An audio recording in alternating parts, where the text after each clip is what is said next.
There may be rumblings, rebellion, and infighting in the Uttar Pradesh BJP, but that has not stopped Yogi Adityanath, the chief minister, from proceeding with a hard Hindutva move.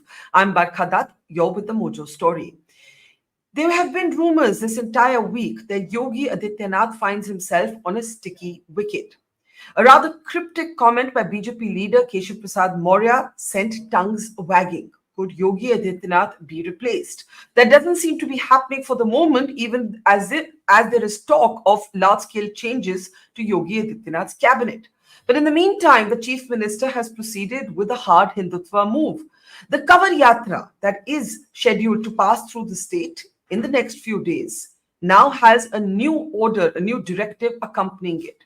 Food stalls, even street carts will now have to display the name of the owners prominently, whether it's a dhaba or a shop. The administration argues that this is to preserve the sanctity of the pilgrims and their choices. Critics of the government, including the political opposition, argues that this is just code for discriminating against Muslims. How do we understand Yogi Adityanath's most recent controversial move at a time when he himself is vulnerable? Let's introduce our guests on the program today. Joining us is Tushar Gupta, political analyst and commentator. Welcome to the program. Dileep Cherian, brand guru, image consultant, is with us. Welcome back, Dileep.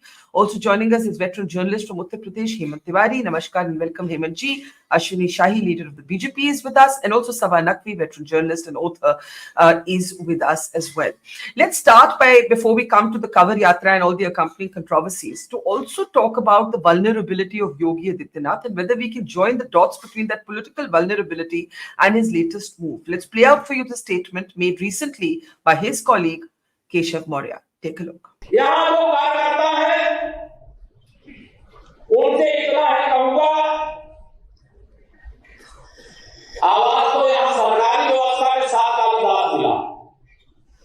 मैं सदा कहता था और आज इस प्रदेश कार्य समिति में मैं संगठन के वरिष्ठता हमारे देश के और प्रदेश के नेतृत्व के सामने कहा, संगठन सरकार से बड़ा है।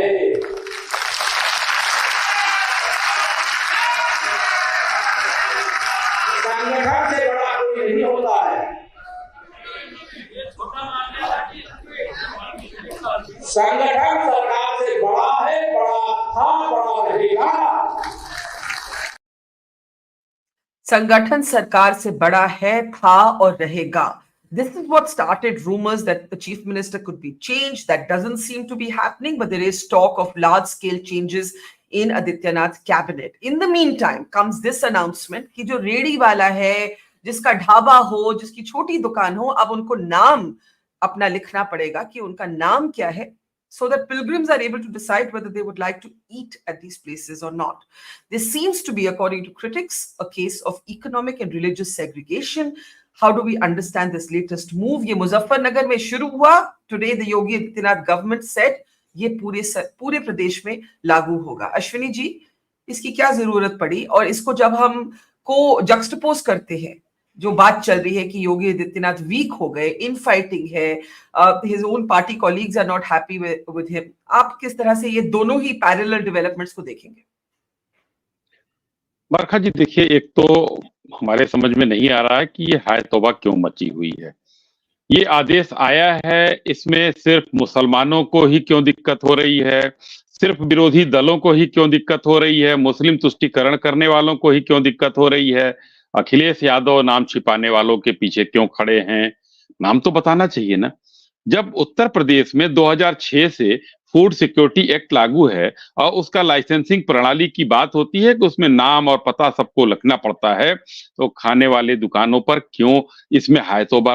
वो तो उस जैन साहब के लिए भी है, सरदार सुखविंदर सिंह के लिए भी है, अश्विनी शाही के लिए भी है और अफसर अहमद के लिए भी है।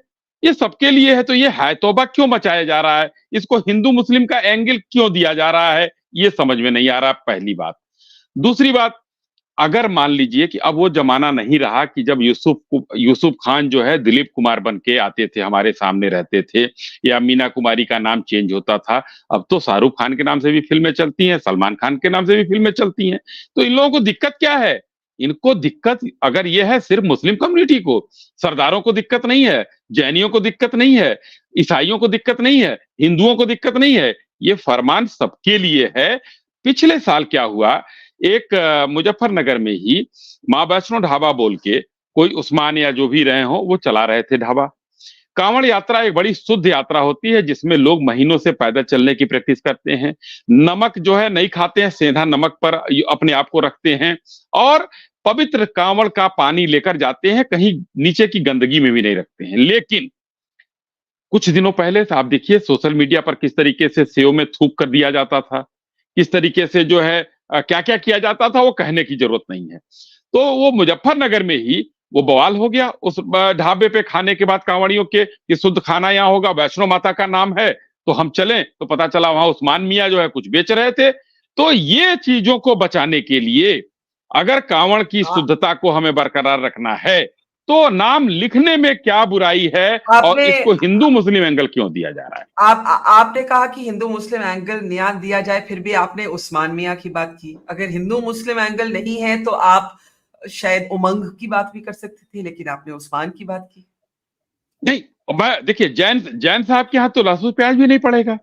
सरदार सुखविंदर सिंह जो है अगर वो कहेंगे कि हम सरदार सुखविंदर सिंह हैं तो वो लंगर चलाते हैं, वो शाकाहारी खिलाएंगे, तो भाई उस्मान को वैष्णो ढाबा रखने की जरूरत क्या है? वो उस्मान ढाबा लिखे। मान लीजिए मैं दूसरी बात कह रहा हूं कि मैं नॉन वेजिटेरियन हूं और अगर जाता हूं हनीफ मियां मीट काटते हैं तो मैं उनके यहां से ले आता हूं। ये हमारी पसंद है ना, जागो ग्राहक जागो कहा जाता है, जनता जहां से मन करेगा वहां से खरीदेगी। इसमें तो सरकार ने कोई प्रतिबंध नहीं लगाया है कि आरिफ के यहां से नहीं खरीदेगी और जो है महेश के यहां से खरीदेगी, ये नहीं है। आप नाम लिखिए, आप अपनी चीजों को उजागर कीजिए। ये बार बार क्यों होता है कि मुसलमान ही अपना कागज नहीं दिखाएंगे, उसके बाद ये फ्रॉड सेकुलरिज्म वाले जितने नेता हैं, जितने लोग हैं, ये सब लोग आकर उनके पीछे खड़े हो जाएंगे। ये क्यों होता है भाई? एक उदाहरण देता हूं, एक उदाहरण ले लीजिए हमारा एक नाम क्या था उसका, निजाम कुरैशी, समाजवादी पार्टी का नेता कानपुर का। उसने जब कानपुर में दंगे हुए उसने ऐलानिया कहा कि हिंदुओं के यहां से सामान मत खरीदो। अखिलेश यादव के मुंह में दही जम गया था। बाड़मेर में जब हिंदू दुकानों पर से सामान खरीदने के लिए एक सभा में कहा गया कि न खरीदो, उनकी गाड़ियों पर न बैठो, तो पवन खेड़ा क्या उस समय पान खा रहे थे अपने मुंह में। दावणगेरे में दो महिला मुस्लिम महिलाएं एक नारंगी झोले में एक हिंदू दुकान से सामान लेकर उतर रही थी तो उनको पीटा गया। तो आखिर क्यों? उस समय पवन खेड़ा कहां सो रहे थे? कोई जवाब आया किसी का? अश्विनी जी, मैं पवन खेरा नहीं हूं। जहां पे भी कोई रिलीजियस सेग्रीगेशन हो मैं उसका खंडन करती हूं, चाहे वो हिंदुओं से हो या मुसलमान से हो। लेकिन मैं आपको कुछ तस्वीर दिखाना चाहती हूँ, फिर हम अपने सब्जेक्ट पे वापस आते हैं। अमरनाथ यात्रा जो हर साल कश्मीर से गुजरती है, हिंदू पिलग्रिम्स, उनके खाने, हमारे पास तस्वीरें, हमने बहुत रिपोर्ट्स की हैं उस पे। वो जो खाना बनाया जाता है वो throughout the pilgrim Muslims feed Hindu pilgrims because Kashmir valley is Muslim dominant. तो ये आप तस्वीरें जो देख रहे हैं, Muslims feed the Amarnath yatris throughout. In fact जो पालकी उठा के कई बारी पिलग्रिम्स को ले जाई जाती हैं, वो भी those are small Muslim traders who earn ₹1 or ₹2 doing this। मेरे कहने का मतलब है कि ये मेल जोल का जो एक रिवाज रहा है उसको ब्रेक करना मुझे समझ नहीं आता। हाँ, मीट नॉन वेजिटेरियन वेजिटेरियन वो समझ में आता है, हिंदू मुस्लिम वो समझ में नहीं आता। But let's come back to what may have been Yogi Adityanath. मैं जवाब इसका दे देता हूं, एक लाइन का जवाब दे देता हूं। देखिए, जब अमरनाथ की यात्रा होती है, माता वैष्णो जी की यात्रा होती है, तो चाहे घोड़े वाले हों, चाहे वो पालकी वाले हों, सबके पास एक आई कार्ड होता है। उसमें लिखा होता है मोहम्मद उस्मान, मोहम्मद मुनीर, वो उसमें लिखा होता है महेश, सुरेश, रमेश, जो भी होते हैं उनका नाम देखा जाता है। उसके बाद जनता जाती है। मैं ये नहीं कह रहा हूं कि उनको जो है हम उस पर नहीं जाएंगे, ये तो हमारे ऊपर है ना कि हम किसके साथ जाएं न जाएं। लेकिन ऐसा तो नहीं है कि वहां उस्मान का नाम अश्वनी शाही रख दिया जाएगा और उसका कार्ड बना दिया जाएगा, ऐसा तो नहीं होता है ना। चाहे वहां Okay. पर भी अगर पिलग्रिम को Ashwini, खिलाते हैं वो लोग। अश्विनी जी आप कह रहे हैं कि नाम देने में क्या बुराई है. Let's open this up from a branding perspective. Dilip, what is actually going on here? There is a weakened Yogi Adityanath. We all have to agree he's a weakened Yogi Adityanath. But prior to these Lok Sabha elections, he was the one chief minister whom the Delhi High Command couldn't control. A lot has been said about how he did not get his way with ticket selection and so on. And now he's being made, he believes, the fall guy for what happened to the BJP in Uttar Pradesh. An internal report has extensively come out on what the BJP thinks went wrong. But Hindutva didn't really work for the BJP because of the caste dynamics or the social engineering that the opposition was able to bring into the field. Why do you think he's doubled down on this Hindutva move? This was a local Muzaffarnagar story. It's now become a UP story. It's now become a national story. What's actually going on here from a political positioning point of view? From a branding position point of view, and this is in the form of irony, so you'll have to pardon me for my saying this the way I am. This is probably Yogi Adityanath's way of increasing employment, since he realized that unemployment was a major electoral issue. He's hoping that these dhaba owners who will put up their names will get employment because of what their names signify. But that having been said, I think that whenever a leader is cornered, whenever a leader feels that they have some responsive need to be politically hysterical, which is what Yogi Adityanath is feeling at the moment, I think that they trigger a major diversion. This is a major diversion. It's working because everybody is discussing it. Yogi Adityanath and the tremors he's feeling in his government he hopes, the BJP hopes, and certain sections of the BJP certainly can see that it is working. So I have a feeling that there is no getting away from the fact that a cornered government or a cornered chief minister has to find ways of creating a fire in some other battlefield so that the battle and the troops itself shift there and he is left alone to do what I hadn't actually thought of that. You're basically saying that to get away from the headlines over whether he's going to stay, go, whether he still has command over his party, एक दूसरी ही headline, a completely different headline has been, in a sense, unveiled. That is exactly what is happening from an image creation point of view. This is probably an advanced course that he has attended, and it seems to be working. Samar, will it help him politically? I know Hemant ji is on the ground, but you've covered the BJP also for decades. Just to get your perspective, and you were writing to me in the chat that in the Amarnath Yatra, all the guides are Muslim. That was the point I was trying to make. Hindu pilgrims fed by Muslims, guided by Muslims. There are other temples in India where Muslim flower sellers sit outside temples, even often making and crafting the little murtis that are worshipped in Hindu homes. But do go on. Yes. Anyway, I've written a whole book on syncretism, but this is not the place to talk about that. I have gone walking up to the cave it was quite an amazing. I probably can't do it now. That was physically I probably cannot go walking. I didn't take a ghoda, but all the ghoda wala. Anyway, I can't do it now. Anyway, Barkha, very simply, look, Adityanath Yogi he needs a Hindutva issue. What has happened? What has happened in the UP elections? A social justice plank came up, PDA, Pichla, Dalit, Alpsankyak. ये चला है UP में, अयोध्या में ये चल गया. अयोध्या में एक अनरिजर्व सीट में एक दलित ने बहुत आसानी से वो जीत गए हैं. तो योगी आदित्यनाथ को चाहिए क्या? अब वो उनको कॉर्नर किया जा रहा है. The central leadership does not want to take any responsibility. Plus, it's a prime ministerial office, right? They don't want to take. So so he is being cornered. There are questions about his dictatorial style. All of this is happening. What he's doing is very classic template BJP. This is for your own cadre. You hope it will work with the public. But let us presume. So right now there are levels of disenchantment. Okay. The BJP, I have spoken about it in Meerut. The BJP in Uttar Pradesh has 4 headquarters. Shahiji would know this. They built it up. UP में BJP was not traditionally such a powerful party. Modi ji के आने के बाद हुआ ये सब. 4 जगह है, मेरठ में एक जोन है, आगरा में 4 जगह जोन्स है.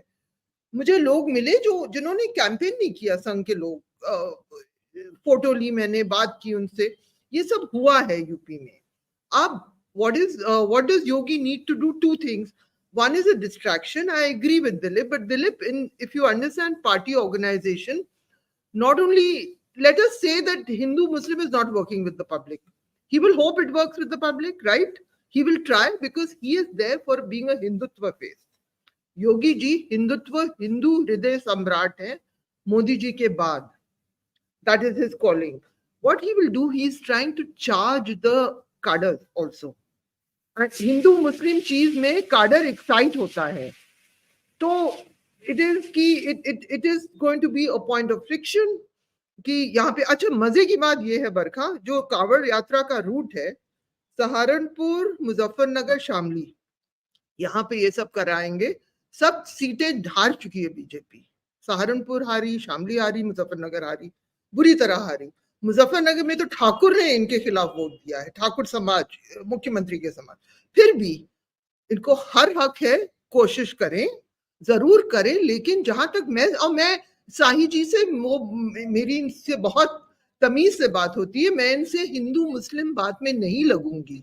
मुंह छुपाने वाले ऐसी चीज में मैं लगूंगी नहीं. लेकिन मैं आपको एक बात बता दूं, इसमें एंटी दलित, इसमें छूत अछूत की बू है.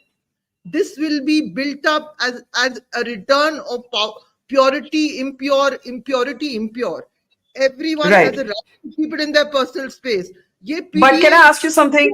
Can I ask you something? Can I ask you something briefly, because I need to go to please Ashwini ji, 1 minute briefly Sabha, because सब एक बार ही बोल दे, then I'll come to you. मत करिए, ये मत करिए. मैं आपसे वो बातें हैं, ये सब मत करिए. सुनिए ये बातें मत करिए. हाँ, चलिए, मैं सभा का पॉइंट हेमंत जी के पास लेके जाती हूँ, and then I come to you later. सभा, हेमंत जी, जो लोकसभा में नहीं चला हिंदुत्व मुद्दा, वो अब क्या चल सकता है? बाय असेंबली इलेक्शंस आ रहे हैं, उसी को लेके ये सारी रूमर्स शुरू हुई that can Yogi stay, will Yogi go. Is this an issue that has resonance? And Sabha's point is correct that we are all looking at it as a Hindu-Muslim issue. But, you know, when it comes to purity, it can also become a caste issue. Hemant ji, आप बताइए.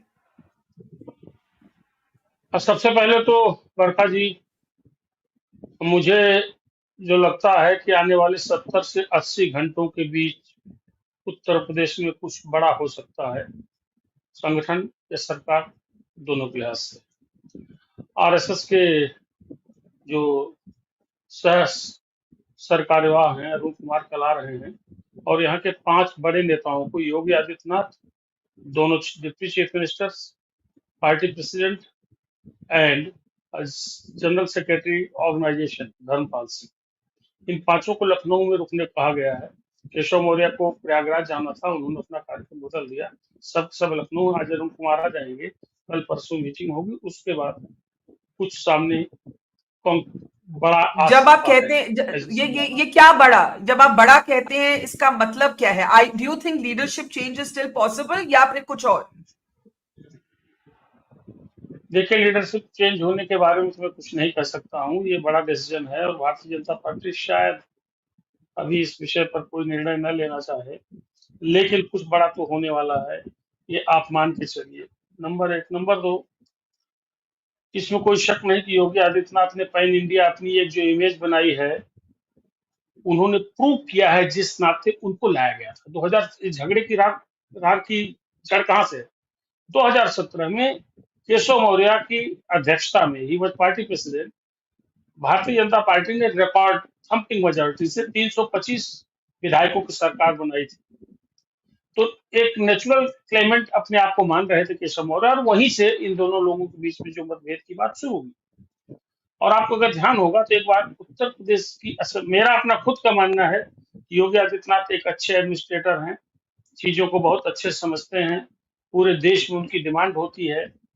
उन्होंने अपना stretcher निश्चित रूप से Bharatiya Janata party में प्रधानमंत्री नरेंद्र मोदी के बाद खड़ा कर लिया है, अब जैसे भी उनकी जो छवि.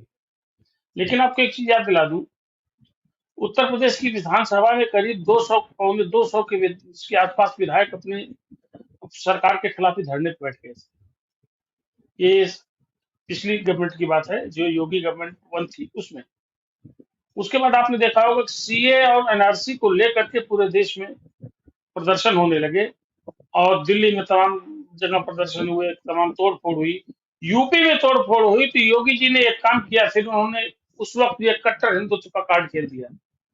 कट्टर हिंदुत्व का कार्ड ये था कि उन्होंने कहा कि जो संपत्ति, राजकीय संपत्ति या सार्वजनिक संपत्ति का नुकसान करेगा, उससे उसका जुर्माना वसूला जाएगा। तो ये जुर्माना वसूलने वाला इश्यू इतना बड़ा हो गया कि हम पूरे देश में उसी तरीके से इसकी चर्चा करने लगे जैसे कांवड़ यात्रा में ये लोगों की आइडेंटिटी शो करने वाले इशू पर हम लोगों ने पर बात- हेमंत हम लोग पर आज बात हेमंत कर जी रहे हैं। हेमंत जी, वो जो मुद्दा है, सॉरी मैं आपको काट रही हूँ क्योंकि मैं तुषार से भी उनका फर्स्ट कमेंट लेना चाहती हूँ। ये जो मुद्दा है कांवड़ यात्रा वाला, इसका पॉपुलर रेजोनेंस होगा कि नहीं होगा?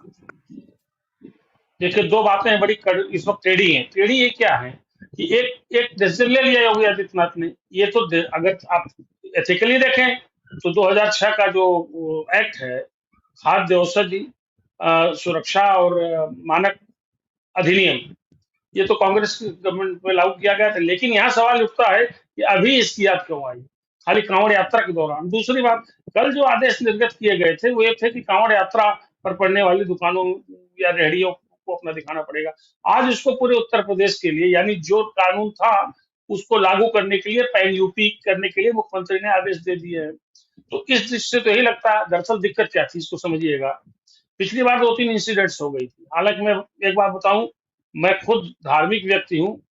मेरे घर में मेरे कम से कम 100-200 ऐसे मुसलमान दोस्त हैं जो मेरे घर में आते हैं, खाते हैं, मैं उनके घर में जा खाता हूँ। हिंदुस्तान की लोकतंत्र की सबसे खूबसूरती और हिंदुस्तान की सबसे बड़ी ताकत यही रही है जिससे पाकिस्तान तक बनता है। लेकिन यहाँ सवाल यही उठता है कि जैसे कहा गया, कल भारतीय जनता पार्टी के एक प्रवक्ता ने कहा कि ये साहब जो है राम राम राज भोजनालय का नाम लिखे हैं और जीशान साहब इसको चलाते हैं। सीताराम मिष्ठान भंडार है, उसको कदीर साहब चलाते हैं। तो दिक्कत ये थी। लेकिन मेरा अपना मानना है कि इसका विरोध तो इनके सहयोगी दलों ने भी शुरू कर दिया है। जयंत चौधरी की पार्टी के स्टेट चीफ जो है, उन्होंने कहा है कि ये व्यवहारिक नहीं है। और क्यों कहा है ये भी बता दूं। बाई इलेक्शन होने, उसमें एक मीरापुर में बाई इलेक्शन होना है जो आरएलडी को लड़ना है और वो अपने वहां से मुस्लिम कैंडिडेट देना चाहते हैं। तो परेशानियां है। जेडीयू का आपने देखा होगा स्टेटमेंट, जेडीयू का स्टेटमेंट भी इसमें बारे में काफी तीखा रहा है। बिल्कुल। तो अब इसके जो वही पॉलिटिक्स है, सॉरी मैं आपको काट रही हूँ because I want Tushar to come in. ये देखिए, आपने जैसे कहा, हेमंत जी ने कहा Tushar, that okay there is an act, right? And then these rules are under that act. But why remember that act today? It's clearly politics. The response of the allies is also clearly political. I have an added question on this. This is the same state where I remember namaz taking place in Lucknow's Lulu Mall, and the people who were offering namaz there had to face an FIR, right?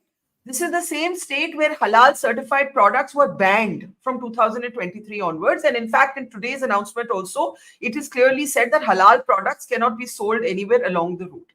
Now, as I said, I can understand vegetarian, non-vegetarian. I do not understand the names because I think the names are code for saying, I will not buy food from a Muslim. Now, if you're going to turn around and say, but the Muslims also have dietary restrictions that are upheld in different parts of the state, but you can't criticize that but defend this. You can't say namaz shouldn't be offered in public spaces but let the state organize or help enable the Kavadiya Yatra. Tushar, what do you say? And with that, I'll just read out a comment. Sorry, Tushar. Barkha in Mumbai during the Ganesh Chaturthi festival, more than 75% of the idols have been made by Muslims for decades, and we all buy them with pride. It fulfills our religious rituals, and Muslims earn a living. The worry is that this is economic boycott de facto. That is the worry.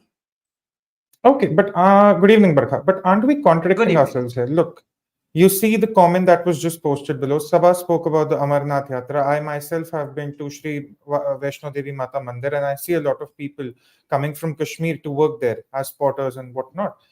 It's not that the Hindus going there reject their services. It never happens. So why have we started with this assumption that on the Kavar Yatra route, every outlet that has its name displayed, it will be certainly boycotted? Why is our entire argument fixated on a single permutation that the Hindus will boycott the Muslims? probably the One some there is Muslim one there is concern that small establishment will let go of their Muslim workers in fear of any kind of police or local administration action. You know कि local level पे कितना डर रहता है एक police अफसर का. नहीं, पर आप एक और पहलू देखिए इसका बरखा। या तो एक ऑप्शन था कि सरकार कहती कि कांवड़ यात्रा रूट पर नॉनवेज बेचा नहीं जाएगा, वो गलत होता क्योंकि सरकार एक प्राइवेट बिजनेस में इंटरफेयर करती, बिल्कुल गलत होता। या तो सरकार कहती कांवड़ यात्रा के दौरान ये आउटलेट्स बंद रहेंगे क्योंकि ये नॉनवेज फूड सर्व करते हैं, वो भी गलत होता क्योंकि सरकार फिर से किसी प्राइवेट बिजनेस में इंटरफेयर नहीं करती। यहां सरकार कह रही है आप अपना नाम लिख दीजिए, अगर किसी मोहम्मद को अपनी दुकान का नाम महेश लिखना है, किसी महेश को अपनी दुकान का नाम मोहम्मद लिखना है, उनको पूरी छूट है, सरकार उस बात में But what if there is a Muhammad? What if there is a Muhammad working for a Mahesh? Mahesh is, there are reports from the ground, including from our own colleagues, that Mahesh, the hypothetical Mahesh, has already let go of the hypothetical Muhammad. No, that is where the government needs to reassure the people that this is not about restrictions on any private business. The business are supposed to run the way they were functioning. All they are saying is let's encourage more transparency between the buyer and the seller. The buyer at the end of the day will be making the choice, and I wouldn't be frankly too worried. I have been to Mata Vaishno Devi Mandir, Sabha has been to Amarnath, and a lot of people down who are watching have been to several temples where, as you rightly point out, the flower sellers or anyone, setting up a shop, there are Muslims. Yeah. And you've never seen any sort of discrimination going on. It's all about just telling your name, and at the end of the day, it's the will of the people. The people will want to buy the people. So do you at least see the timing as political? I want to go to Dilip, but just quickly, Tushar, everything in politics, everything a politician does is political, right? He's trying to say something, do something here. Barkha, if it had to be political, the right time was perhaps 2 months ago, 3 months ago. Now I think it's a little too late for it to be political. But I think it's purely, I think the idea for the government was right. Probably the reasoning has been blown out of proportion on social media. At the end of the day, I do not see a threat where you will see that one community is boycotting the other. All I see a little more transparency between the buyer and the seller. That's how I see it. Okay. We have one of our audience members saying, what if the owner is Hindu but the cook in the kitchen is Muslim or vice versa? The entire rule is extremely communal. Ashwini ji, just 1 second. Tushar, 1 second. Okay, Tushar, you have a sentence? Then Ashwini and then Dilip. Quickly, one a sentence. A lot of people will be asking this question. Look, we order food online. We don't know the name of the restaurant owner. We don't know who's preparing it. We don't know who's packaging it. We don't know who's delivering it. We have a couple of names, but that's about it. But do you see any discrimination happening ever? No, absolutely not. So you are saying count on the people. You're saying count on the people to be syncretic. Okay. Ashwini ji, brief interjection and then Dilip. Ashwini ji.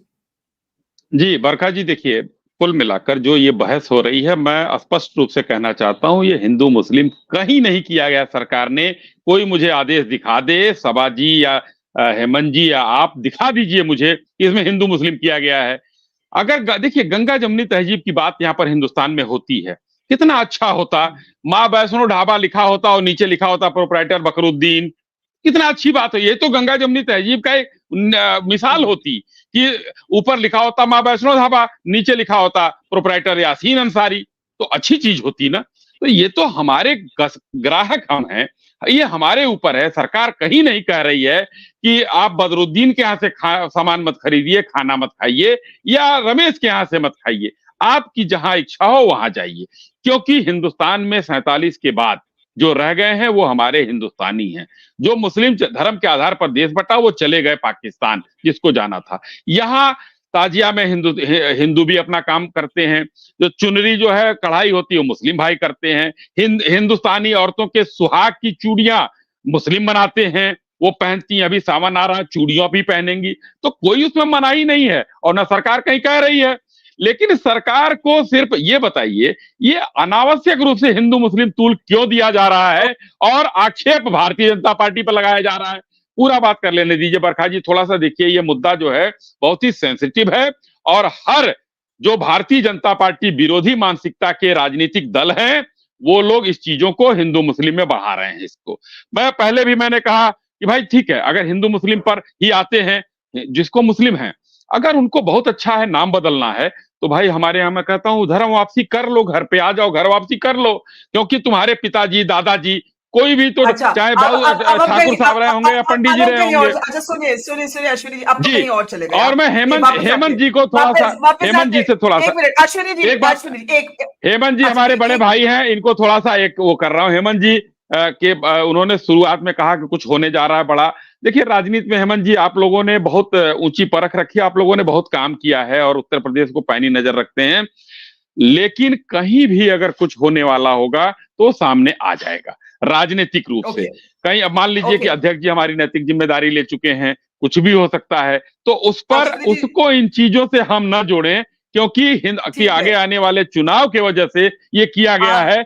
ये सिर्फ और सिर्फ 2006, जो शायद हमको लग रहा है कि मुलायम सिंह यादव की सरकार थी, उस समय कांग्रेस की नहीं थी। सर 2006 की का कानून 2024 में की बात हो, ये कोई तो ये गलत नहीं। अगर कानून बना है तो उसका लागू नहीं होना चाहिए। कानून लागू करने के लिए बनता है, चाहे समय चाहे जो भी हो। बहुत से कानून है जो नहीं लागू होते हैं, भारतीय जनता पार्टी ने लागू कराया।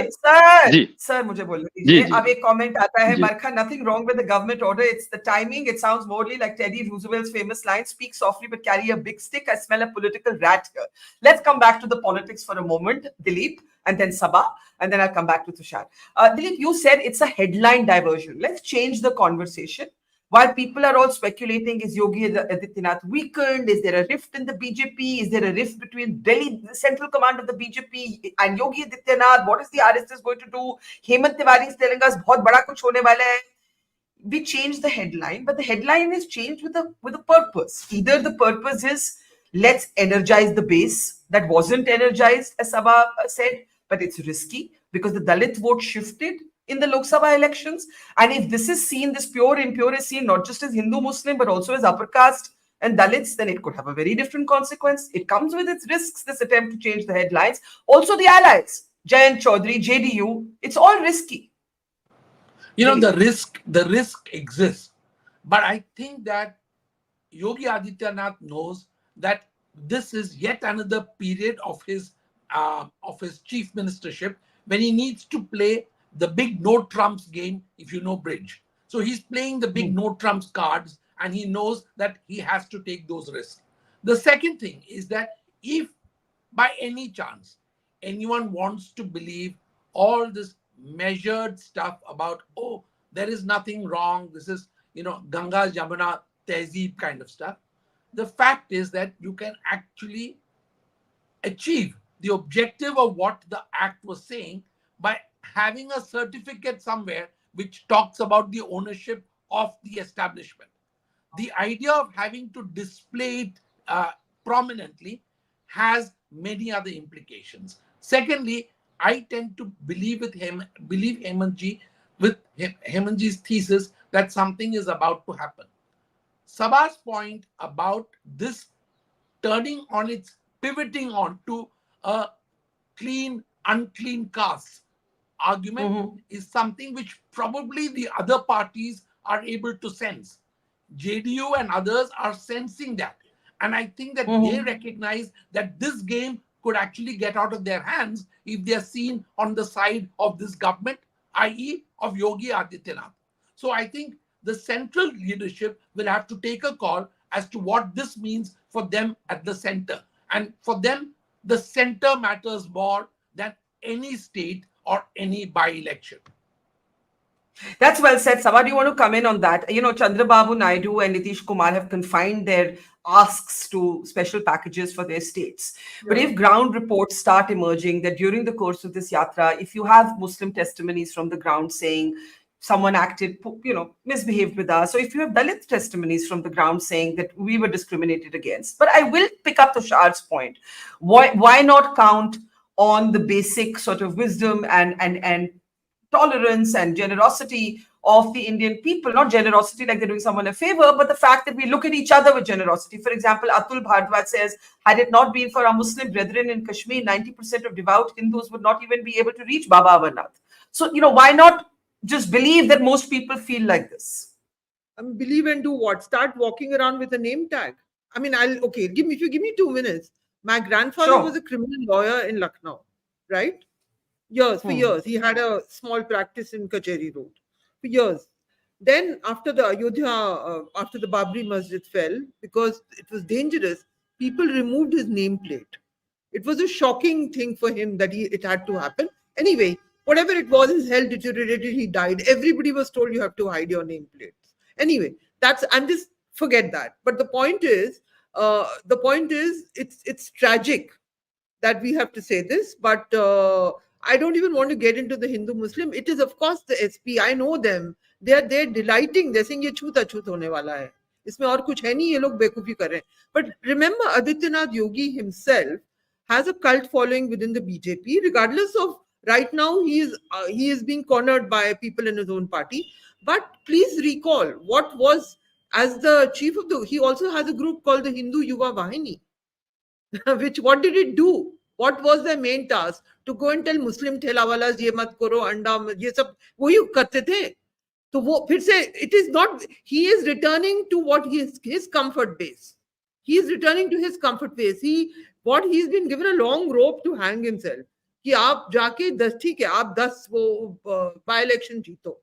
मुश्किल है जीतना. 5 तो वैसे भी सपा के हाथ में, हवा आपसे हट गई. चाहे लोग जो भी कहें, ये आर्ग्यूमेंट तो इसकी पॉलिटिक्स क्या है? इसकी आइडियोलॉजी छोड़िए, इसकी पॉलिटिक्स क्या है? सबा आइडियोलॉजी छोड़िए 2 minute. Have you been on the road? I know of Brahmin friends of mine whose parents will not eat from a Dalit person. It is so difficult to do with my driver's a Dalit, uska ji chhuenge. Yes. So what are you talking Yes. about over here? And these are people whose children are completely liberal and they're embarrassed by it. And so very Yeah. often in those dhabas, by the way, they prefer the Muslim worker because the caste dynamic is such. And I think Mr. Sahi Yeah. would know that I'm from UP with the family spread all over the state. I know that sometimes a Dalit serving food Okay. is not acceptable.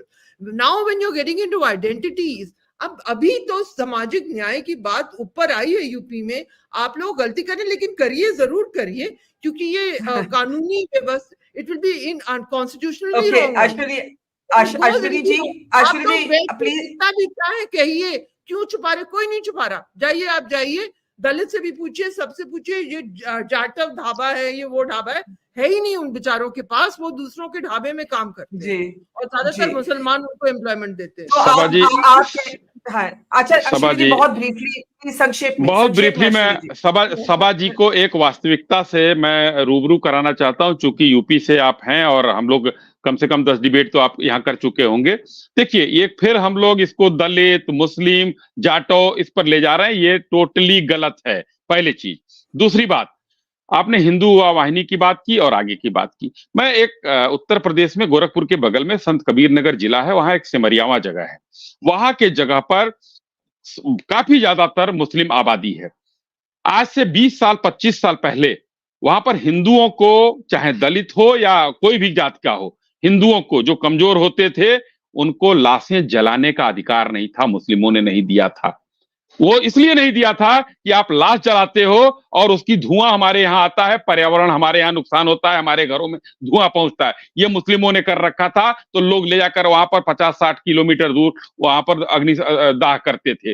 ये स्थिति थी. तो हिंदू वाहिनी ने उसको उसमें जो घुसे और घुसने के बाद इस कुरीति को दूर कराया, तो लाश जलाने का उन लोगों को अनुभव मिला. तो अलग अलग जगहों पर अलग अलग चीजें हैं, लेकिन इस आदेश में, बरखा जी, इस आदेश में वो चीज कहीं नहीं है.